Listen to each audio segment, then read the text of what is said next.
ఓం నమో వెంకటేశాయ. 2026 అంటే ఈ సంవత్సరము మే 25వ తేదీ నుండి తమిళ సాంప్రదాయం ప్రకారము జూన్ 2వ తేదీ అంటే వచ్చిన 2వ తేదీ మన సాంప్రదాయం ప్రకారము గురు మార్పు గురు పైచి అనేది కనిపిస్తూ ఉంది. మనకు మిథున రాశి నుండి కర్కాటక రాశిలోకి ప్రవేశము మరియు సెప్టెంబర్లో కర్కాటక రాశి నుండి సింహరాశి ప్రవేశము అనేటువంటిది కనిపిస్తూ ఉంది. సో దీనికి సంబంధించి గురువు అతిచారంలోకి వెళ్తూ ఉన్నాడు. గత వీడియోలో నేను చెప్పినట్టుగా పెను సంచలనాలు నమోదయ్యేటువంటి అవకాశాలు కనిపిస్తున్నాయి అని చెప్పడం జరిగింది. దాని ప్రకారమే గత 5 రాష్ట్రాల ఎన్నికలను కనుక గమనించినట్లయితే బెంగాల్ మరియు తమిళనాడు కాంట్రవర్సీస్ మనం చూస్తూ ఉన్నాము. సో విజయ్ జాతకరీత్యా అలాగే విజయ్ త్రిష కాంబినేషన్ కనుక తీసుకున్నట్లయితే వాళ్ళ కాంబినేషన్ ఏకనాడి కాంబినేషన్ అయ్యింది. కాబట్టి ఒకవేళ త్రిష లేకుండా ఉంటే విజయ్ యొక్క రిజల్ట్ వేరే రకంగా ఉండేది. బట్ విజయ్ జాతకరీత్యా కనుక గమనించినట్లయితే తమిళనాడు రాష్ట్ర జాతకరీత్యా గమనించినట్లయితే ఒకవేళ విజయ్ సీఎం అయినప్పటికీ కూడా ఖచ్చితంగా తమిళనాడులో మళ్ళీ ఎలక్షన్లు వచ్చేటువంటి అవకాశాలు 100కి 1000% కనిపిస్తూ ఉన్నాయి. అంటే రాజకీయ ప్రభుత్వ అస్థిరత అనేటువంటిది తమిళనాడు రాష్ట్రంలో ఖచ్చితంగా కనిపిస్తూ ఉంది గురువు మార్పు వల్ల. ఎందుకంటే గురువు మారినటువంటి రాశిని బట్టి తీసుకుంటే, రాష్ట్రం యొక్క రాశిని బట్టి తీసుకుంటే పెను సంచలనాలు ఆ గురువుకు సంబంధించినటువంటి రాష్ట్రాలలో ఏర్పడేటువంటి అవకాశాలు కనిపిస్తూ ఉన్నాయి. దాని కారణం చేత తమిళనాడు రాష్ట్రంలో ఖచ్చితంగా మళ్ళీ తిరిగి ఎలక్షన్లు వచ్చేటువంటి అవకాశం కనిపిస్తూ ఉంది. అది ఇంకొక సంవత్సరం తర్వాత అవ్వచ్చు, లేదా 6 నెలల్లో అవ్వచ్చు, లేదా నెల తర్వాత అవ్వచ్చు. కానీ ఖచ్చితంగా మళ్ళీ ఎన్నికలు తమిళనాడు రాష్ట్రంలో జరిగేటువంటి అవకాశాలు 100కి 1000% కనిపిస్తూ ఉన్నాయి. ఇది ఫస్ట్ ప్రయారిటీ. రెండవది, పశ్చిమ బెంగాల్ రాష్ట్రానికి సంబంధించి ఒకవేళ బీజేపీ ప్రభుత్వం ఏర్పాటు చేసినా కూడా మళ్ళీ ఖచ్చితంగా రాష్ట్రపతి పాలన విధించేటువంటి అవకాశాలు కనిపిస్తూ ఉన్నాయి. ఇక మీదట మమతా బెనర్జీ జాతకంలో తిరిగి ఎన్నికలలో పోటీ చేసి మళ్ళీ ముఖ్యమంత్రి అయ్యేటువంటి యోగము మమతా బెనర్జీ జాతకంలో కనిపించడం లేదు.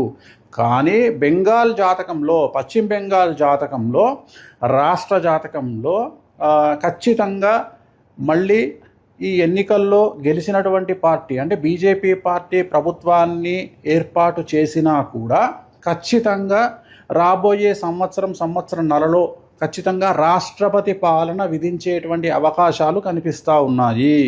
కారణము బెంగాల్ రాష్ట్రానికి సంబంధించినటువంటి పశ్చిమ బెంగాల్ రాష్ట్రానికి సంబంధించిన జాతకం పరంగా రాబోయే సంవత్సరంన్నర పాటు మమతా బెనర్జీ జాతకంలో 2027 సెప్టెంబర్ వరకు అష్టమ శని నడుస్తూ ఉంది. సో ఖచ్చితంగా అలాగే రాష్ట్ర జాతకరీత్యా 2027 సెప్టెంబర్ వరకు అర్ధాష్టమ శని నడుస్తూ ఉంది. కాబట్టి పశ్చిమ బెంగాల్ రాష్ట్రంలో చాలా తీవ్రమైనటువంటి తీవ్రవాద ఉగ్రవాద చర్యలు అలాగే మత కల్లోలాలు జరిగేటువంటి అవకాశాలు కనిపిస్తూ ఉన్నాయి. దాని కారణం చేత కర్ఫ్యూ విధించడము, అలాగే బందులు జరగడము, అలాగే రోడ్ల మీద హింస చెలరేగడము, రాష్ట్రపతి పాలన వరకు సిచ్యువేషన్ వెళ్ళేటువంటి అవకాశాలు ప్రస్ఫుటంగా కనిపిస్తూ ఉన్నాయి. ఇవి 2 రాష్ట్రాలకు సంబంధించి. అలాగే ఇతరత్రా కనుక తీసుకున్నట్లయితే మనకు పూర్తిగా భారతదేశం కనుక తీసుకున్నట్లయితే ఈశాన్య రాష్ట్రాలకు లేదా తూర్పు ఈశాన్య రాష్ట్రాలకు సంబంధించి తీవ్రవాద చర్యలు ఉండేటువంటి అవకాశాలు ఉన్నాయి. అలాగే ఢిల్లీ కేంద్రంగా తీవ్రవాద చర్యలు ఉండేటువంటి అవకాశాలు ఉన్నాయి. ఇవన్నీ కూడా జూన్, జూలై, ఆగస్టు, సెప్టెంబర్ ఈ 4 నెలల్లో సంచలనాలు జరిగేటువంటి అవకాశం ఉంది. అలాగే విమాన ప్రమాదాలు జరిగేటువంటి అవకాశం ఉంది. నేను మాట్లాడేది June, July, August, September 2026 June, July, August, September సమయంలో భారతదేశంలో తూర్పు ఈశాన్య రాష్ట్రాలలో భూకంపం వచ్చేటువంటి అవకాశం ఉంది. తీవ్రవాద చర్యలు జరిగే అవకాశం ఉంది.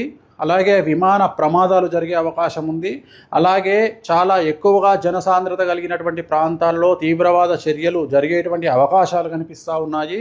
అలాగే ఈ 4 నెలల్లో 2026 జూన్, జూలై, ఆగస్టు, సెప్టెంబర్ సమయంలో విమాన ప్రమాదములు జరగడము, ప్రముఖ వ్యక్తి విమాన ప్రమాదంలో చనిపోవడము, లేదా ఈ 4 నెలల్లో ప్రముఖ వ్యక్తి, అది సెలబ్రిటీ, రాజకీయాలు అవ్వచ్చు, సినిమా అవ్వచ్చు, ఇంకోటి అవ్వచ్చు, కాంట్రవర్షియల్ డెత్ ఉండేటువంటి అవకాశాలు ఉన్నాయి.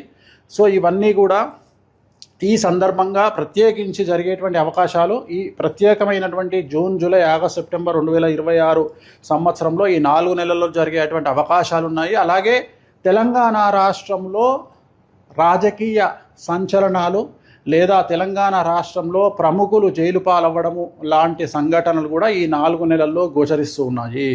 అలాగే ఈ సంవత్సరం కనుక తీసుకున్నట్లయితే ముఖ్యంగా వ్యక్తిగతమైనటువంటి అంశాల జోలికి వచ్చినట్లయితే నేను ఇంతకు ముందు నుండి సంవత్సరం నుండి చెప్తా ఉన్నా, గురువు అతిచారంలోకి వచ్చినప్పుడు సంచలనాలు ఉంటాయని.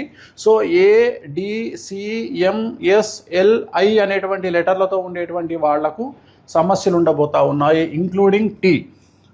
సో ఈ లెటర్లతో ఉండేటువంటి వ్యక్తిగతమైనటువంటి జాతకులకు, అలాగే సింహరాశి, మీనరాశి, మేషరాశి, కుంభరాశి వాళ్లకు విపరీతమైన సమస్యలు ఉండబోతున్నాయి. అలాగే విమాన ప్రమాదాలు, తీవ్రవాద చర్యలు, విపత్తులు అనేటువంటివి ఈ సంవత్సరం కనిపిస్తూ ఉన్నాయి. ఈ నెల 25వ తేదీ మే 25, 2026 నుండి దీని ప్రభావం అనేటువంటిది మన దేశం మీద కనిపించే అవకాశం ఉంది. అలాగే ప్రకృతి టోటల్ ప్రపంచాన్ని తీసుకున్నట్లయితే ఒక పెద్ద ప్రముఖ వ్యక్తి, ప్రపంచానికి సంబంధించినటువంటి ప్రముఖ వ్యక్తికి సంబంధించినటువంటి నిష్క్రమణ అంటే డెత్ అనేటువంటిది కనిపిస్తూ ఉంది. అది కాంట్రవర్షియల్ అవ్వచ్చు, నార్మల్ అవ్వచ్చు. సో ఇది ఓవరాల్గా చాలా సంచలనమైన ప్రిడిక్షను. రాబోయే కాలంలో గురువు వల్ల ఈ సమస్యలు రాబోతూ ఉన్నాయి.